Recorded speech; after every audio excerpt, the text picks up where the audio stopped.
এত বড় স্পর্ধা, তুমি বৈষ্ণবকে অপরাধ করলে, বৈষ্ণব চরণে অপরাধ করলে, যে বৈষ্ণব চরণে চরণামৃত তুমি তোমার মস্তকে ঢাললে, আমি তোমাকে অভিশাপ করছি, এই চরণামৃত তোমার মস্তকে একেবারে বিষের রূপ ধারণ করে তুমি এক বিষধর সর্পে পরিণত হবে। নাম হবে তোমার কালীয় নাম।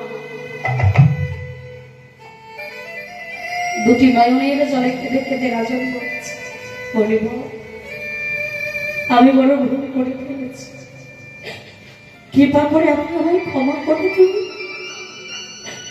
কৃপা করে আপনি আমায় ক্ষমা করে দিন। বলিব দুটি নয়নের জলে যখন মুনিবরের কাছে কাঁদছে, নিজের ভুল বুঝতে পেরেছি মুনিবর তখন বলে, বেশ আমি আমার অভিশাপ তো ফিরিয়ে নিতে পারবো না।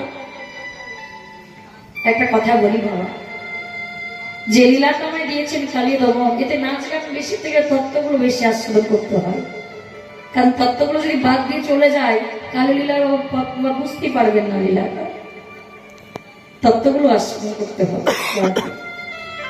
যদি বলেন কীর্তনী আজকে নাচছে না, তো এর আগে এসেছে নেচেছে, এইসব লীলা তো নাচ গান একটু কম হয় রাধে, কিন্তু মন দিয়ে শুনলে দেখবেন তত্ত্বগুলো খুব ভালো লাগবে।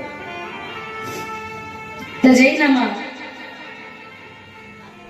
বলে, শোনো রাজা, তুমি কালিয়ার আগে পরিণত হয়ে আমি যে তোমার অভিশাপ দিলাম, এই অভিশাপ তুমি ফিরিয়ে নিতে পারবো না, তবে আমি তোমাকে আশীর্বাদ করছি, যেদিন ভগবান তোমার মস্তকে তোমার ফোনায় ফোনায় নৃত্য করবে, যেদিন তুমি ভগবানের চরণ মস্তকে পাবে, সেদিন তুমি অভিশাপ মুক্ত হবে।